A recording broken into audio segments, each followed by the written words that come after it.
ప్రేమ స్వరూపులారా, embodiments of divine love. స్వభావస్తు ప్రవర్తతే అని ఉపనిషత్తు చెప్పింది. అనగా ఈ ప్రకృతి స్వాభావికంగానే తమ యొక్క కర్తవ్యాన్ని నిర్వర్తించుకుంటూ వస్తున్నది. The Upanishad has declared that nature functions quite naturally and automatically. దీనిని మరొకరు ఉద్ధరించటం కానీ, నశింపచేయటం కానీ, లేక ప్రోత్సహింపచేయటం కానీ సాధ్యము కాదు. There is no need and it is not possible either for any person either to improve it or to destroy it. ఇది ప్రకృతి యొక్క స్వభావము. This is the very nature. ఇది పెరిగి తరగనటువంటి యొక్క అమృతత్వమైనటువంటి యొక్క ఆత్మతత్వము. Nature in a way is a very aspect of Atma, immortality itself. It does not change in a way. ఇట్టి పరతత్వాన్ని ప్రకృతికి ప్రబోధింపగాంచి దీనికి కొన్ని రకములైనటువంటి యొక్క గుణములను సృష్టించుకుంటూ వచ్చింది. In order to make this immortal divinity clearer to people who are having a natural limitation, certain qualities have been described. అవి సత్వ రజో తమో గుణములు. And those three qualities are Sattva, Rajas and Tamas.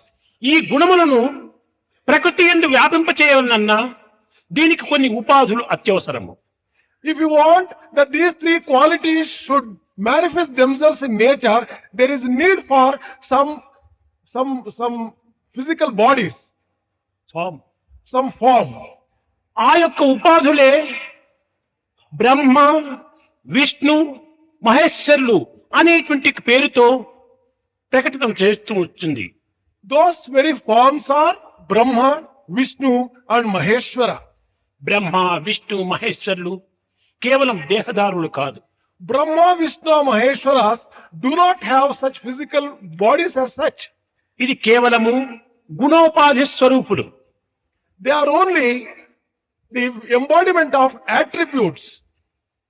ఇటువంటి గుణముల యొక్క ఆకారమును ధరించినటువంటి యొక్క దివ్య స్వరూపములే ఈ యొక్క బ్రహ్మతత్వము, ఈశ్వరత్వము, విష్ణుత్వము. This Brahma Tattva, Vishnutva and Ishwaratva are only the forms which have qualities as their very basis and content. ఇక్కడ ఈశ్వరత్వం అనగా ఏమిటి? What do you mean by the principle of Ishvara? ఈశ్వర సర్వభూతానాం హృద్దేశో అర్జున తిష్టతి అనింది గీత. అనగా ఈశ్వరుడు అనగా హృదయుడు అని, హృదయేశుడు అని పేరు.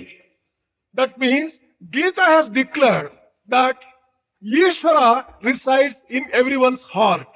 సర్వుల హృదయంలో కూడాను ప్రకాశింపచేసేటువంటి వాడు. He is the one who makes every heart shine. కనుక అందరి హృదయం నందు కూడాను ఈశ్వరత్వం అనేటువంటి యొక్క దివ్య శక్తి ఉంటున్నది. The power of and the principle of Ishvara is residing in ఈ everyone's heart. హృదయం అనే శృతులంతా కూడాను ఆత్మ అని పిలుస్తూ వచ్చింది. Another name given for this Ishvara is Atma. ఈ హృదయం నుంచినే తలంపు అనగా మనస్సు అనేటువంటిది ఆవిర్భవిస్తూ వచ్చింది. From this heart has come the mind. ఈ మైండే విష్ణు తత్వము అని. This mind may be compared to Vishnu Tattva. Vishnu అనగా సర్వవ్యాపకుడు అని దీని యొక్క అర్థము. Vishnu refers to an all-pervasive entity. కనుక మనస్సు కూడాను మనోమూలం మిథం జగత్, జగత్తంతా వ్యాపించినటువంటిది మనస్సే. Mind is all-pervasive. It can be found everywhere in the world. కనుక ఈ మనస్సునికే విష్ణుత్వము అనేటువంటి పేరు. That is why mind has been given the name of ఈ Vishnutva. విష్ణువు నాభి నుండి ఉద్భవించినటువంటి వాడు బ్రహ్మ అని ప్రజల యొక్క విశ్వాసము. People believe that Brahma has taken his birth from the navel of Vishnu. అనగా ఈ మనస్సు నుండి ఆవిర్భవించినటువంటిదే వాక్కు. వాక్కే బ్రహ్మస్వరూపము. This word has taken its birth from the mind, and that is equivalent to Brahma Tattva. కనుకనే ఈశ్వర, విష్ణు, బ్రహ్మ అనగా ఏమిటి? హృదయమే ఈశ్వరుడు, మనస్సే విష్ణువు, వాక్కే బ్రహ్మ. What do you mean by Ishvara, Vishnu and Brahma? Ishvara is heart, Brahma is mind, and Vishnu is mind, and Brahma is word, walk. ఈ మూడింటి యొక్క సమ్మిళితమైనటువంటి స్వరూపమే దివ్యత్వమైనటువంటి ఆత్మతత్వం. If you bring all these together and combine them, that is the very nature of Brahma Tattva. కనుకనే ఈ బ్రహ్మనే మనకు గురువు, ఈ యొక్క విష్ణువే మనకు గురువు, ఈ ఈశ్వరుడే మనకు గురువు అనేటువంటి యొక్క తత్వం లోపల దీనిని ఏకత్వంగా భావిస్తూ వచ్చింది. When you say that Brahma is the preceptor Guru, Vishnu is Guru, Ishvara is Guru. This is how you will have to understand. In this perspective, you ఇట్టి have to పవిత్రమైన అర్థములు కూడినటువంటి యొక్క ఒక శ్లోకమునకు ఏదో గురుత్వానికి ఒక అల్పత్వంగా మనం భావించి దీనిని అనేకత్వంగా మనం విభజించి నానత్వాన్ని స్వీకరించి యథార్థాన్ని విస్మరిస్తూ వస్తున్నాం. this sloka or this stanza, which has got such a glorious meaning and understanding and correct interpretation of Brahmatva, Vishnu Tattva and Ishwaratva, have been wrongly interpreted to give a narrow meaning as if they are three persons. గురుర్ బ్రహ్మ గురుర్ విష్ణు గురుదేవో మహేశ్వర గురు సాక్షాత్ పరబ్రహ్మ తస్మై శ్రీ గురవే నమః. దీని అంతరార్థం ఏమిటి? గురుర్ బ్రహ్మ సృష్టికర్త కాదు, వాక్కే మనకు నిజమైనటువంటి గురువు. What is గురుర్ విష్ణు మనస్సు, సర్వవ్యాపకమైనటువంటి మనస్సు, సర్వత్రా తిరిగేటువంటి మనస్సు, సర్వభూతములు యందు కూడా ఉండినటువంటి మనస్సు, సర్వక్షేత్రములు యందు కూడాను ప్రతిష్ఠ అయినటువంటి మనస్సు, అదే విష్ణుత్వము. the mind which గురుదేవో మహేశ్వర, అదే హృదయ స్థానము. mind also, which is all pervasive, must be taken as Guru and as an aspect of Vishnu. And గురు సాక్షాత్ పరబ్రహ్మ తస్మై శ్రీ గురవే నమః. ఈ మూడింటి యొక్క ఏకత్వమైనటువంటి యొక్క దివ్యత్వమే ఆత్మతత్వము, అదే మనకు గురువు అని చెప్పారు. heart must be taken as Guru, as Ishvara. And in fact, the Parabrahma Swarupa, which is a combination of Brahma, Vishnu, Maheshwara, all these three aspects of word, mind and heart, that alone is divinity and a true divinity. కనుకనే ఆ గురుత్వం అనగా దీని అర్థం ఏమిటి? అంధకారమును నిర్మూలము గావించేటువంటి ఒక తత్వమే గురుత్వము. What do you mean by the true principle of Guru? And that is the power of dispelling మనకు darkness. ఈ మూడు గుణములు ఉండినంత వరకు అంధకారము తప్పినది కాదు. So long as you have got these three qualities, you cannot be free from darkness. కనుకనే ఈ మూడు గుణములకు అతీతమైనటువంటి స్థాయిని మనం పొందినప్పుడే అదే గురుత్వం అన్నారు. ఇంకా బోధించడం కాదు. Only when you transcend these three natural qualities, then only you become Guru. లేక ఈ మూడింటి యొక్క గుణముల యొక్క ఏకత్వాన్ని భావించినప్పుడే ఇదే నిజమైనటువంటి యొక్క గురుబోధ. If you can combine the three qualities of Sattva, Raja, Tamo in correct proportion, then that it becomes real Guru ఈ Bodha also. మూడింటి యొక్క message. ఏకత్వము అదే మమాత్మ సర్వభూతాత్మ, అది నిజమైనటువంటి యొక్క ఆత్మతత్వము. సర్వులు ఎందు ఉండినటువంటిది ఒక్కటే, ఏకోవసి సర్వభూతాంతరాత్మ. ఇలాంటి ఏకత్వాన్ని మనం విస్మరించి భిన్నత్వాన్ని అభివృద్ధి పరుచుకొని అశాంతికి గురి అయిపోతున్నాం. We should understand that God resides in everyone. That is the unifying factor. When you give up this unity and develop diversity, then you tend to become sorrowful and miserable. త్రిగుణముల యొక్క వికారం చేతనే ఈ ప్రపంచము సృష్టింపబడి పోషింపబడి నశింపబడుతూ ఉంటుండాలి. It is an account of change of these three qualities, the creation, the sustenance and the destruction of the ఈ entire సృష్టికి creation అంతా taking కూడాను place. త్రిగుణములే పునాదులు, త్రిగుణములే ఆధారములు, త్రిగుణములే ప్రాణములు. For the entire creation, these three qualities are the very foundation, the very basis and the very life breaths. కనుక మన దేహం అనేటువంటిది ఒక దేవాలయమే. We should consider our body as a temple. దేహో దేవాలయ ప్రోక్తో జీవో దేవ సనాతన. ఈ దేహం అనేటువంటి దేవాలయంలో హృదయం అనేటువంటి ఒక స్థానము లోపల ఈ యొక్క దివ్యత్వం అనేటువంటి ఈశత్వం అనేటువంటిది ఉంటుండాది. In this temple of body, in the heart, there resides ఈ divinity. త్రిగుణ స్వరూపులైనటువంటి బ్రహ్మ విష్ణు మహేశ్వరులు ఇందులో నివాసంగా ఉంటున్నారు. Brahma, Vishnu, Maheshwara in the form of these three qualities reside in this heart. కేవలము బ్రహ్మ ఒక చోటు, వైకుంఠం విష్ణు ఒక చోట్ల వైకుంఠంలో ఉన్నాడు, స్వర్గంలో ఉన్నాడు, కైలాసంలో ఉంటున్నాడు ఈశ్వరుడు. ఈ విధంగా భ్రామించుకోవటం కేవలం అజ్ఞానం యొక్క లక్షణాలు. It is a sign of ignorance to think that Brahma is residing in one loka, Brahma వారు కూడా loka. ఒక్కొక్క కాలనీలంతా కట్టుకొని ఒక దగ్గర ఉంటున్నారంటే వారికి మానవులకి ఇంకా భేదమే ఉంటుండాలి. If these people are also having their own palaces to dwell, what is the difference? నాది between these కైలాసము people నీది and- స్వర్గము నీది వైకుంఠమని వారిలో కూడా ఈ భేదం ఉంటుంటే ఇంకా మానవుల కంటే హెచ్చైనటువంటి వారు ఎట్టవుతారు వాళ్ళు. If there is that kind of difference between Brahma, Vishnu and Maheshwara in terms of the dwelling place itself, in what way can they be different from human beings? గుణోపాధి స్వరూపులైపోయి ప్రతి మానవుని యందు కూడాను ముమ్మూర్తులుగా రూపొందుతూ వస్తున్నారు.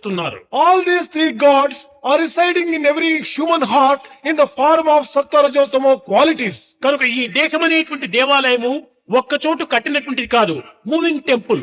ఎక్కడికి వెళ్ళినా అక్కడికంతా కూడా ఉంటుండాది ఈ temple. This temple of physical body is not a static one. It is a moving temple. It goes కనుకనే from place to భగవంతుడు place. మన వెంటనే జంటనే ఇంటనే కంటనే ఉంటున్నాడు అనేటువంటి సత్యాన్ని మనం గుర్తించి వర్తించడానికి ప్రయత్నించాలి. It is in this context we should recognize that God always is with us because He is inside us and we should మనమే conduct దైవ ourselves. స్వరూపము. We are the very embodiment of God. అంతవరకు మనం పోయినప్పుడే ఈ యొక్క యథార్థమైన పూర్ణత్వాన్ని మనం పొందగలము. Only when we go thus far, we can recognize the full divinity in us and then enjoy that blissful divinity in ఆ ourselves. పూర్ణత్వాన్ని కూడా మనం గుర్తించగలము. We can also recognize fullness in us. మనమే దైవము అనేటువంటి ఒక సత్యాన్ని మనం విశ్వసించి ప్రతి కర్మలు ఎందుకును మనం ఏకత్వాన్ని భావించాలి. We should recognize the truth that we are God and God is we, and conduct ourselves in every action. We have to prove that kind of feeling of దివ్యాత్మ faith. స్వరూపులారా, ముఖ్యము మనం అనేక విధమైనటువంటి యొక్క సాధనలు చేస్తున్నాము. ఇంకా పైన ఈ సాధనతో కాదు, మనం ఆచరణలో పెట్టాలి. Embodiments of divine Atma. We have been doing different types of sadhana for a long ఏది time. చెప్పుతున్నామో, ఏది తలస్తున్నామో, ఏది మనం చేస్తున్నామో, ఈ మూడింటి యొక్క ఏకత్వాన్ని మనం నిరూపించాలి. Enough of all sadhanas. We should practice now. We should prove the unity of thought, word and deed in our అది own the proper action. Study of mankind is man. అదే అప్పుడు నీవు మానవుడిగా రూపొందుతావు. Then only you can really become a proper man. And it is in this context it is ఈ said, మూడింటి యొక్క ఏకత్వమే కనుక కాకపోతే మనస్ అన్యత్, వచస్ అన్యత్, కర్మ అన్యత్, దురాత్మనం, నీవు దురాత్ముడిగా మారిపోతావు. if you cannot unify your word, thought and deed and make them go in three different directions, you are a Duratma and not a Mahatma at all. అందుకోసమనే heart, head, hand, ఇది 3HV. ఈ మూడింటి ఎందుకు మనము సరైనటువంటి ఆచరణలో నిరూపించాలి, ఆదర్శంగా మనం నిరూపించాలి. It is with reference to our heart, our head and our hand. We should prove ourselves as a model, as an ideal కనుకొని and as Eenadu an example. ఆధ్యాత్మికమంతా కూడా కేవలం ఆడంబరంగా రూపొందుతూ ఉంటుండాలి. Today all our spirituality is becoming only a big show. కావలసిన ఉపన్యాసాలు చెప్తున్నాము, We are delivering very big speeches. కావలసిన సేవలు చేస్తున్నాము, We are also undertaking భజనలు service. సలుపుతున్నాము, We are also doing bhajan ఇంకా ఇంకా అనేక విధమైన సాధనలు చేస్తున్నాము. and many more things ఎన్ని are చేసి underdone. ప్రయోజనం ఏంటి? మూడింటి యొక్క ఏకత్వం కాక Without bringing about unity between thought, word and deed, what is the use of doing any number of things ఈ anyway? సప్తరజోతమ తమో గుణముల యొక్క ఏకత్వాన్ని మనం అనుభవించాలి. We should experience the unity of Sattva, Raja and Tamo అప్పుడే Gunas. మనకు ఆనందము, Then only we are full of అప్పుడే bliss. ఆత్మ సందర్శనం. Then only we can get the vision of Atma. ఆత్మకు ప్రత్యేకంగా ఒక చోటుకు మనం పోనక్కర్లేదు. Atma cannot be found in a different ఈ place. ఆత్మ ఒక చోటు నుండి ఒక చోటు కదిలేటువంటిది కాదు. Atma is not one which moves from one place to another place. దైవం ఎక్కడి నుంచినో ఎక్కడికో వచ్చి దర్శనమిస్తాడని భావించరాదు. We should not consider God comes from one place to another place. to do సర్వత్రా darshan. ఉండినటువంటి వాడికి ప్రయాణం చేయవలసిన అవసరమే ఉంటుండాలి. When God is all pervasive, where is the need for him to travel from one place? రాకపోకలు లేనటువంటి యొక్క శక్తి దైవత్వము. Divine power is one which does not have comings and goings. కనుకనే మనం ఆచరించినప్పుడు ఈ ఆనందానికి మనం అర్హులమవుతాం. When we practice things properly, we become entitled for ఈ experiencing the bliss. ఐకమత్యం కావాలి. There is need for unity. ఏకత్వంలో మన ఆనందం ఇమిడి ఉంటుండాలి. The entire bliss lies in unity. ప్రేమ స్వరూపుల, ఏదో గురు పౌర్ణమి అనుకొని, ఏదో బాహ్యమైనటువంటి గురువులంతా చేర్చుకొని, ఏదో కొన్ని పూజలు పునస్కారములని ఈ యొక్క అల్పమైనటువంటి కార్యాల్లో మన జీవితాన్ని మరింత బంధించుకోనాలి. Embodiments of divine love. In the name of Guru Purnima, we should not get bound by wrongly understanding Guru Purnima and Guru as a గురువు small ఒక్కడే, individual. దైవం ఒక్కడే గురువు. There is only one Guru and ఆ he is గురువు God. ఎవరు? అది నీవే. Who is that Guru? It is yourself. ఆ గురుత్వం అనేటువంటి దైవత్వం నీలోనే ఉంటుంది, నీవెక్కడో బయట ప్రపంచంలో వెతకడానికి ప్రయత్నిస్తున్నావు. That Guru in the form of divinity is residing in you, but you are searching for the Guru in the outside world. కనుక బ్రహ్మ విష్ణు మహేశ్వర స్వరూపులు నీ యొక్క గుణములే. The Brahma, Vishnu, Maheshwara are the qualities which are embedded in you. కనుక నిన్ను హతం చేసేది కానీ, పోషించేది కానీ, రక్షించేది మన గుణములే. It is these qualities itself which can destroy you or which can lift you up into an elevated state. మన ప్రవర్తనను సక్రమైనటువంటి మార్గంలో పెట్టుకున్నప్పుడు అదే మనకు రక్షిస్తుంది, అదే విష్ణుత్వంగా మారిపోతుంది. If your behavior and conduct is okay, it becomes Vishnutva and gives you protection. పాపమనగ వేరు పరదేశము లేదు, తాను చేయు పనుల తగిలియుండు. Sin does not exist in a separate land by itself. Sin is associated with a type of action that you దేవుడనగ perform. వేరు దేశమందును లేడు, తాను చేయు పనుల తగిలియుండు. God does not dwell in a different country or a nation. God is associated with the type of action that you కనుక undertake. పాపము దేవుడు అనేటువంటిది కాదు, ప్రత్యేకంగా ఎక్కడో లేదు. మనం చేసేటువంటి పనులు ఏంది, మన సంకల్పములు ఏంది, అవి ఆయా స్వరూపాన్ని ధరిస్తూ వస్తున్నాయి. Sin or divinity are associated with the type of action that you perform. Good action is associated with divinity, bad with sin. అలాంటి తత్వాన్ని మనం గొప్పగా విశ్వసించాలి. We should believe this in fullness. నా మంచికి నా చెడ్డకి నా ప్రవర్తనే కారణము. For my good or bad, it is my conduct which is responsible. నా అతపతనములకు కానీ, నా అభివృద్ధికి కానీ నా గుణములే కారణము. For my destruction or for my good, it is only my behavior which is responsible. కనుక మన గుణములను సక్రమైన మార్గంలో ప్రవేశపెట్టుకోవాలి అనేటువంటి ఒక సమాధానం నీకు నీవే చెప్పుకోవాలి. You have to satisfy yourself and correct yourself that you should always follow good qualities so that your life will be happy. కనుక మన కష్టాలు దూరం చేసుకోవటానికి కానీ, సుఖాన్ని సమీపించుకోవటానికి కానీ మన ప్రవర్తన సక్రమైనటువంటిదిగా ఉంటుండాలి. If you want to free yourself from misery and sorrow and have a happy life, it is your conduct and behavior must be good. సత్యం జ్ఞానమనంతం బ్రహ్మ, సత్యం జ్ఞానమనంతం బ్రహ్మ, సత్యం జ్ఞానమనంతం బ్రహ్మ, సత్యం జ్ఞానం అనంతం బ్రహ్మ, సత్యం జ్ఞానం అనంతం బ్రహ్మ, సత్యం బ్రహ్మ, జ్ఞానం బ్రహ్మ, అనంతం బ్రహ్మ, అనంతం బ్రహ్మ, సత్యం జ్ఞానమనంతం బ్రహ్మ, సత్యం జ్ఞానమనంతం బ్రహ్మ,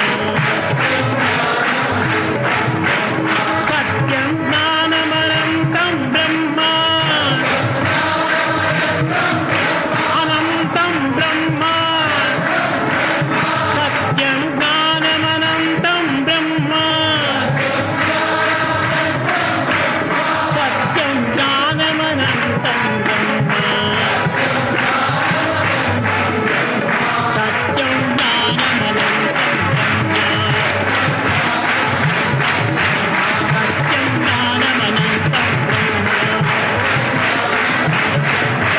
సత్యం జ్ఞానమనంతం బ్రహ్మ, సత్యం జ్ఞానమనంతం బ్రహ్మ,